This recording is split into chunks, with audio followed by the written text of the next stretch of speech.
I'm TJ Chernick, and welcome to this episode of the Gay Report. Topping the news is last week's announcement by President Barack Obama that he stands in support of gay marriage.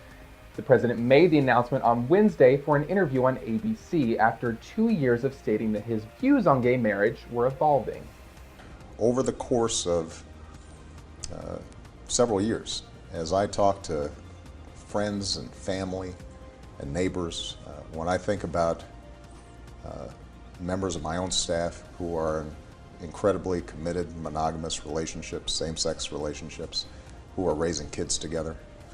When I think about those soldiers or airmen or Marines or sailors who are out there fighting on my behalf and yet feel constrained, even now that Don't Ask, Don't Tell is gone, because they're not able to commit themselves in a marriage.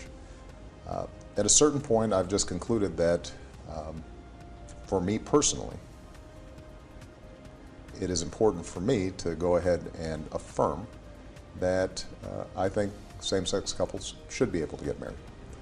During the interview, he discussed the Justice Department's refusal to defend DOMA, the Defense of Marriage Act, declaring it unconstitutional because it declares federally a marriage between a man and a woman. The president also explained concern on the topic's polarizing nature and how each state is slowly coming to the table on the debate. I've always been adamant that gay and lesbian Americans should be treated fairly and equally. And that's why, in addition to everything we've done in this administration, rolling back Don't Ask, Don't Tell, so that outstanding Americans can serve our country, whether it's no longer defending the Defense Against Marriage Act, which tried to federalize what has historically been state law. I've stood on the side of broader equality for the LGBT community. The announcement has resonated with the LGBT community and was the primary topic of discussion at the Center on Halsted's Human First Gala. Every year, the Center on Halsted hosts its gala to honor individuals, businesses, and organizations who have helped strengthen Chicago's LGBT community.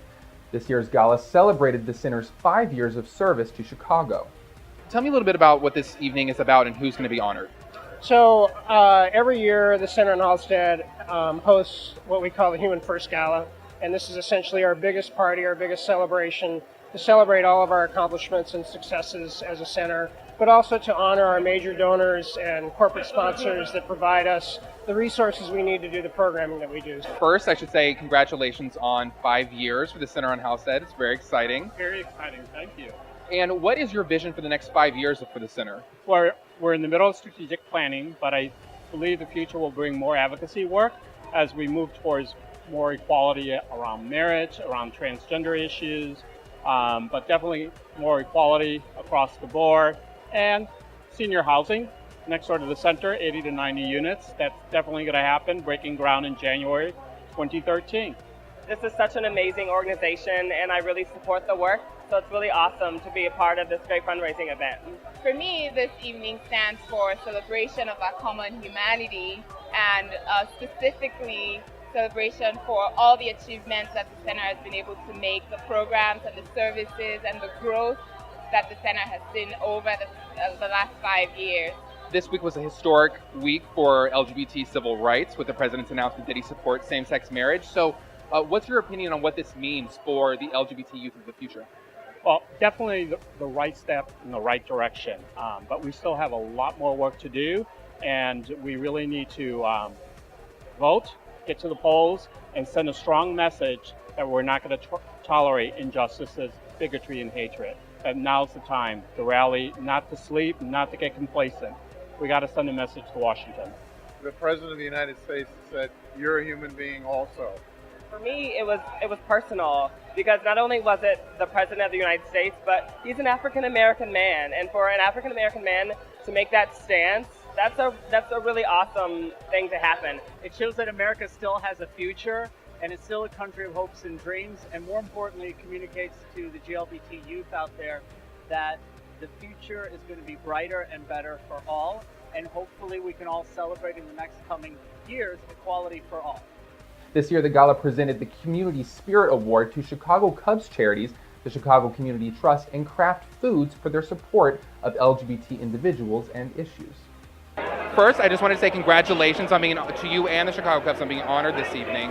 I wanted to know, with the Chicago Cubs being such a big support of the LGBT community of Chicago, what advice do you have to other major league sports teams who may be interested in getting involved with LGBT rights?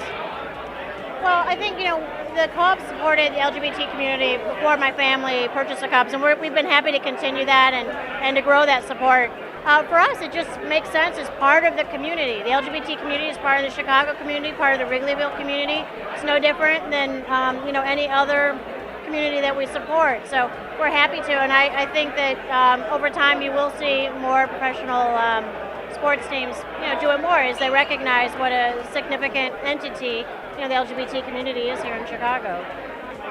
As one of the co-chairs for the Democratic National Committee's LGBT Leadership Council, I wanted to know what does the president's announcement this week about supporting gay marriage, what does that mean to you? Well, to me personally, it's very deeply meaningful. I felt that I've always had faith in the president that he would eventually come out in favor of marriage equality. I felt that he would. I was surprised that he did it this week. But I'm just so proud and pleased. And again, it wasn't a surprise that he did it. It was a surprise that he did it now.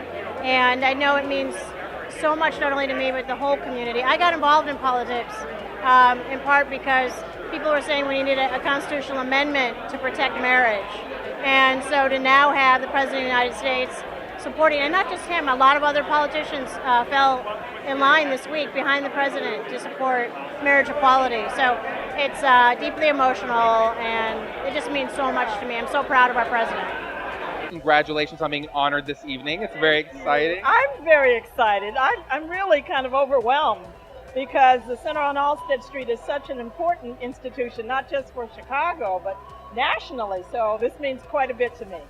Well, tell me more about your work and what you're doing. Well, my work now is around coaching and succession planning for nonprofits and the philanthropic community. But my engagement with the center was as a funder. I headed the Global Contributions Program for Kraft Foods, and through that I had the opportunity to work very closely with the center before, during, and then after the creation of the new building. So it's just been a wonderful odyssey. It's taught me a lot. It certainly has educated me in so many ways. I've got fabulous friends throughout the GLBT community. So this means this is a special night. Quickly, I wanted to ask, what do you think about, it was a historical week for LGBT rights this week with the president making the announcement. What do you think about that? Well, I think it's a long time coming. I think it was an act of courage on the part of the president at this particular moment, but it was an act also of moral certainty. This is a civil rights issue, and as somebody said, once the president says it, it really eases the way for that to become law. People may still have opposition to it, but it certainly signals the direction of the country. So I really applaud him for taking the stand that he did. Now we just need to get the law adopted by, all 50 states, but I think it's a breakthrough moment for the GLBT community and for all of us as Americans. The gala was capped with a special appearance by Bravo's Andy Cohen and a musical performance by KD.Lang. Thank you, everybody. I'm so happy to be here. I'm in the middle of a book tour, actually, right now. And this is the perfect palate cleanser for me to join all of you on this historic week that the president has made this great step. This is over. It'll start again. It will not be different. Exactly the same. It's hard to imagine another could be so exciting, could be so much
Last week, only a day after the president made his announcement to the support of same-sex marriage, Governor of Illinois Pat Quinn officially announced that he too stands in support of marriage equality.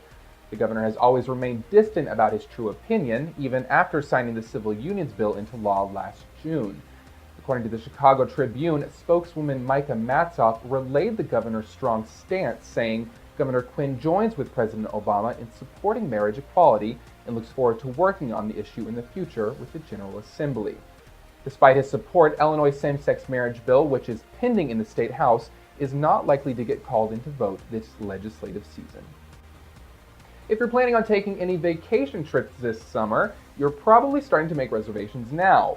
The 2012 GLBT Travel Expo was held at the Center on Halsted earlier this month, where travel vendors for air, land, and sea all gathered to help you plan the perfect trip to catch some sun this summer. The GLBT Travel Expo helps bring together travel resources that all have the GLBT traveler in mind. Tell me a little bit about Source Events and what services you have to offer. Well, Source Events, first of all, it's my dream company. I was working with a life coach 10 years ago, and she asked what's my next dream was. I've been producing events for the gay and lesbian community, and I said, I think if it was anything, I'd travel around the world, bring friends, bring music, celebrate, connect with other cultures. And so she said, let's get started. That's what we did. We chartered a ship, threw a big house party, invited our friends, and since then we've traveled all over the world. Why should LGBT travelers consider Mexico City as a possible travel destination?